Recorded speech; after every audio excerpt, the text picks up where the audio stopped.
It is your host, E.I. Smith. Today's date is Monday, July 28th, 2019. The time is 7:48 p.m. I am on the corner of PGA Boulevard and Legacy Avenue. I'm going to get some gang stalking caught on camera for you this evening. You're looking for synchronized obstruction of movement, synchronized space crowding, an abundance of public service vehicles, and other obstructive, disruptive, and destructive gang stalking activity involving vehicles, pedestrians, and others. I'm going to make my way towards the downtown shopping plaza just across the street here. Let's go.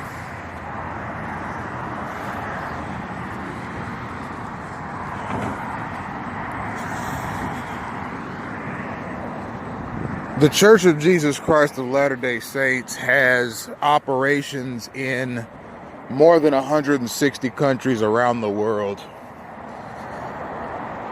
If you look at the core philosophies that come out of that church, theological, doctrinal, philosophical, and the personal perspectives on anything that has to do with humankind that come out of the upper echelons of the church, the doctrines of the church, the written canon of Scripture, it's a cause for concern. And when I went to that church, I noticed that it seems like the Air Force is the go-to destination for any member of the church that wants to go into the armed services. The church also boasts a high number of members in the FBI, in the CIA, and in the Department of Justice, all of which are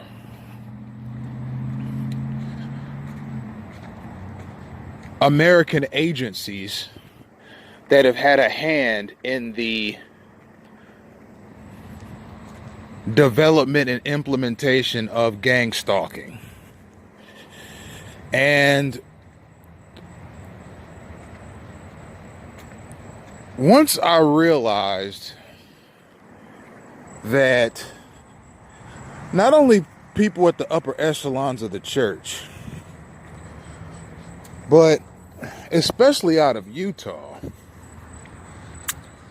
there are some people in that church, and mind you, there are very likely FBI Mormons, CIA Mormons, and Department of Justice Mormons that think this same way.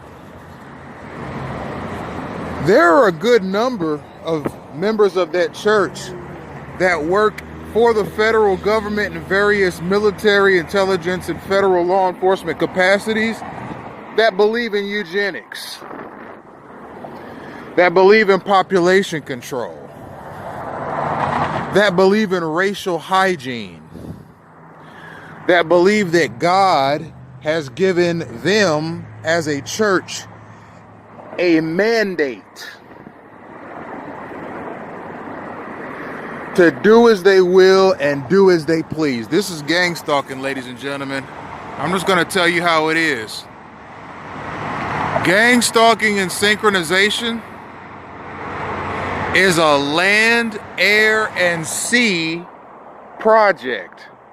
Now, this plane here is synchronized to my location, direction, and speed, ladies and gentlemen. That's something I haven't been able to get on camera so often because planes are rarer. Synchronization with planes and boats is much rarer than synchronization with cars, trucks, and road vehicles. It takes more in the way of resources to synchronize a boat or a plane. But yes, boats, planes, and weather, ladies and gentlemen, through the program HARP, are synchronized to a targeted individual. And there are some other aspects of gang stalking that I haven't gotten into previously.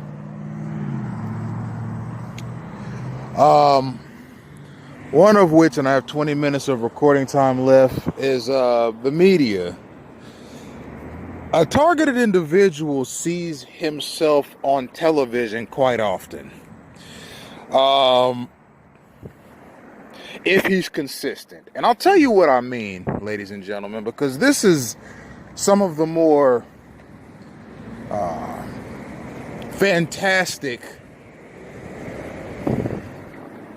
elements of gang stalking. So with the media, and I don't know how I'm going to demonstrate this. I'm thinking about just maybe doing it in volumes, like maybe do mass media volume 1, volume 2, volume 3, up to I'm not sure how many volumes. But a targeted individual sees himself mimicked on television, on the news, on the radio, in movies. And it's something that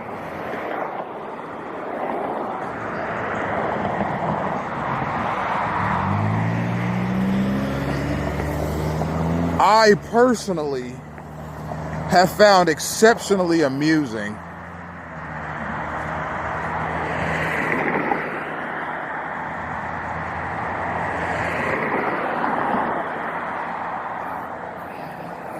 But at the same time,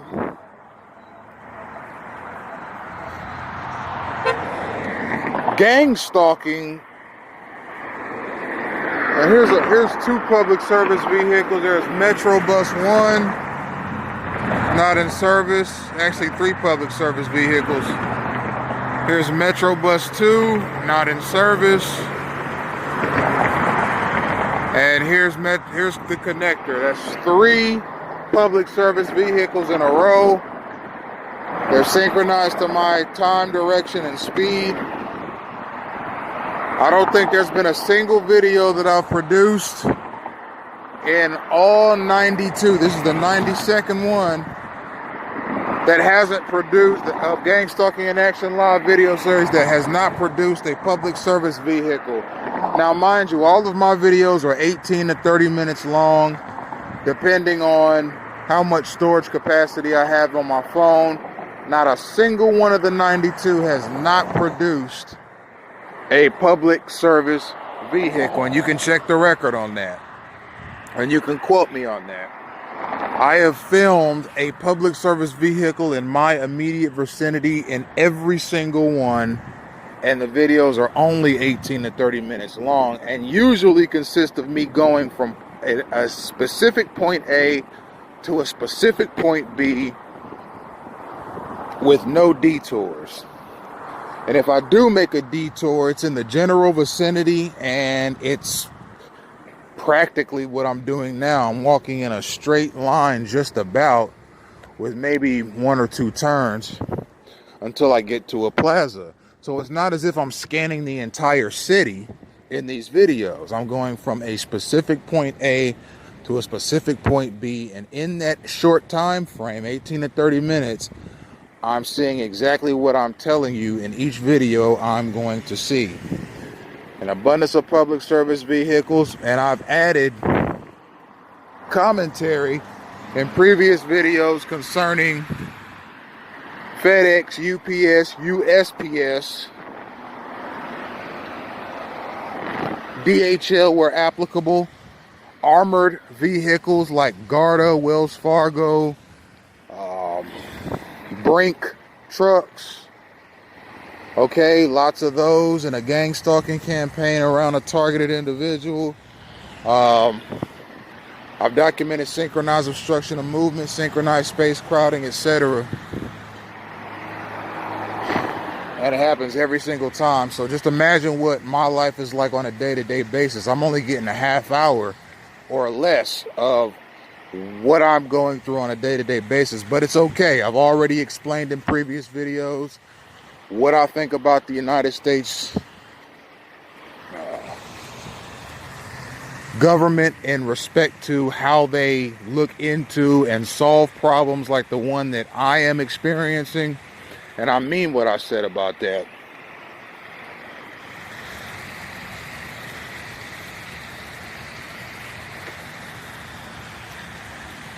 These animals are very, very aggressive. They look like harmless ducks, but those animals are fierce, aggressive, and vicious because they're fed things that make them more aggressive. Like, for example, if a person wants a pit bull to be very aggressive, they'll put gunpowder in their food. And the gunpowder has an effect on the dog's brain to make it very aggressive. You can feed animals food and put additives in their food to make them very aggressive. And that's what they've done throughout South Florida to chipmunks, squirrels, jackrabbits, raccoons, ducks, lizards, all kinds of reptiles, birds, including pigeons and cranes. I mean, possums, you name it. Animals in South Florida are given food that make them exceptionally aggressive, and it's to keep people from loitering. South Florida is an extremely anti-loitering geographic region in the United States. Why? Because it's a tourist destination, it's a resort town, it is a retirement destination, and it is made out of money, and they do not want people loitering anywhere because it could possibly drive away business.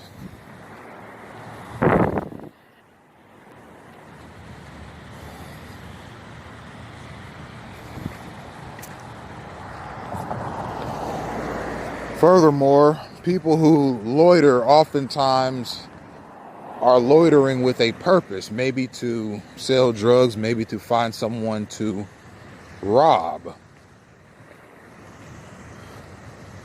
So it's also rooted in the reduction of crime. But the way they do it is just so strange. They don't increase the police presence, which, I mean, I'm not sure if that'd be a good or bad thing in and of itself, but they drug beasts, and they plant mosquitoes nests in certain places that people are likely to hang out at, and they plant lizards and salamanders and stuff like that around those same areas. And they plant these creepy caterpillars nests and beetles nests, and they do all these little things to deter people from loitering. And I don't know if it's effective or not. I don't know if it's legal or not. I mean, some of those beasts are legitimately harmful.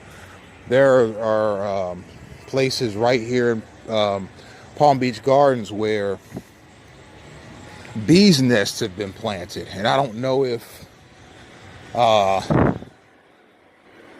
the bees nests are planted by the real estate development companies that own the plazas and buildings and so forth as a deterrent to keep people from loitering.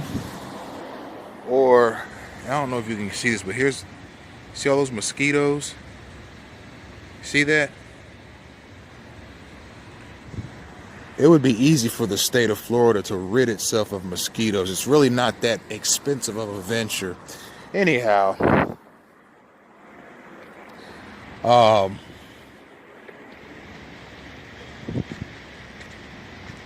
there are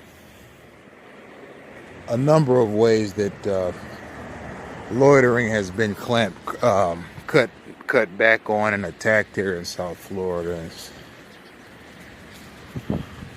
bees nests have been planted in various places. I don't know if it's the real estate development companies or if it's the city of Palm Beach Gardens or what have you, but bees nests have been planted in certain areas around here.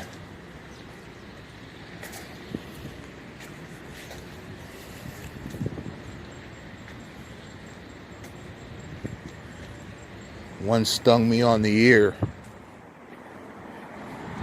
yesterday afternoon, if I'm not mistaken. And bee stings can be deadly depending on if the person who's stung is allergic to the venom that the bees carry. And I'm not, thankfully, but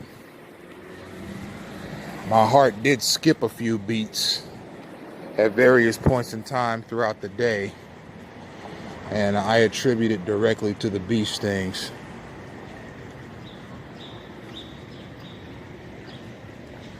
So I want to talk some more about the populace of South Florida.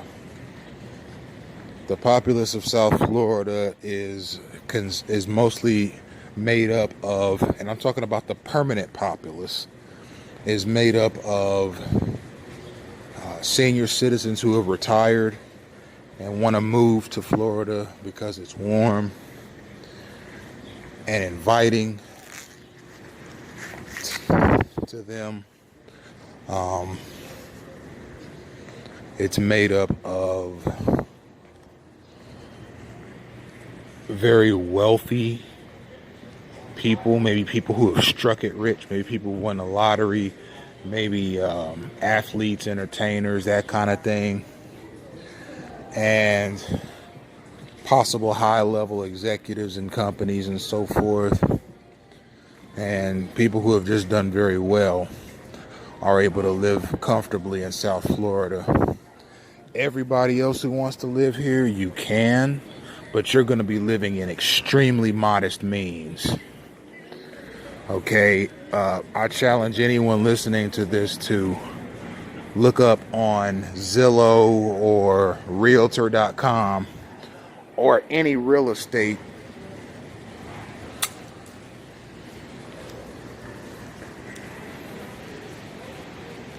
website what a $250,000 house looks like here, or what a $300,000 house looks like here, or what a $500,000 house looks like here.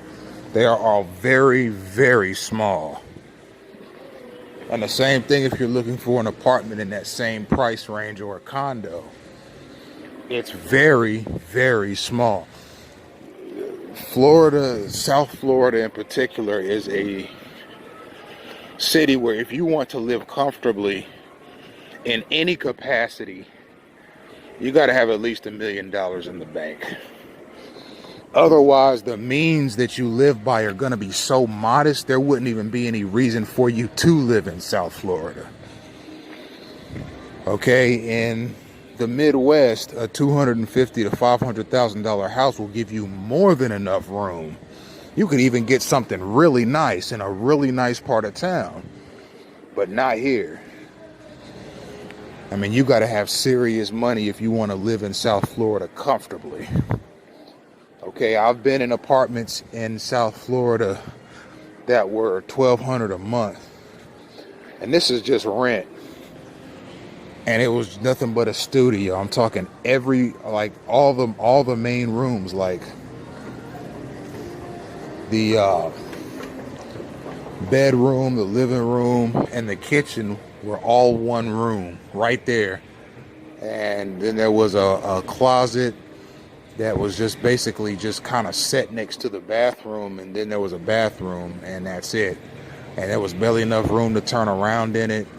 And that unit cost the person living there $1,200 a month. And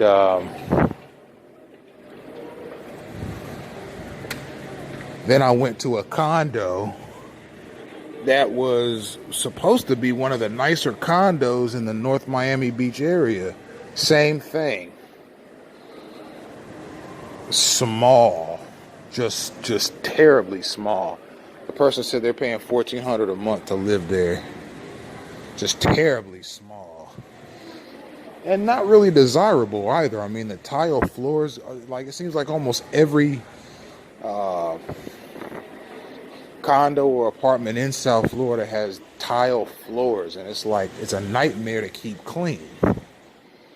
And it's unsightly, all the dust and dirt that gets on that stuff. I mean, you gotta mop it and sweep it ever how many times a week. I'd much prefer carpet, and I prefer to shampoo and vacuum than to mop and sweep. And that is just how South Florida is set up economically, and it's done that way on purpose. It's meant for well-established people to enjoy themselves.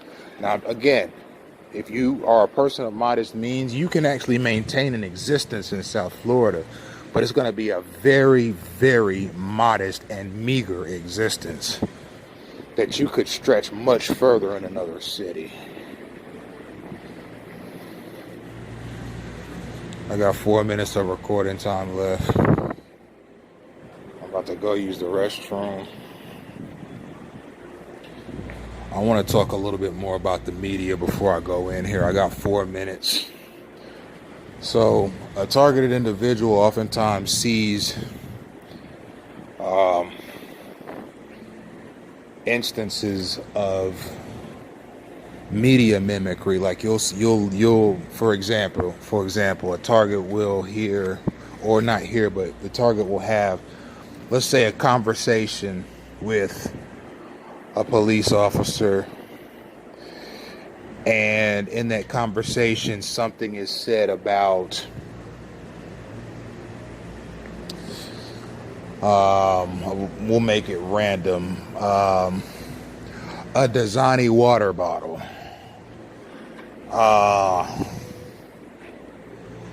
and after that police interaction, you go home, you turn on the news, and your news anchor will mention a Dasani water bottle. Okay, during the news hour that you've chosen to watch. You understand? Stuff like that.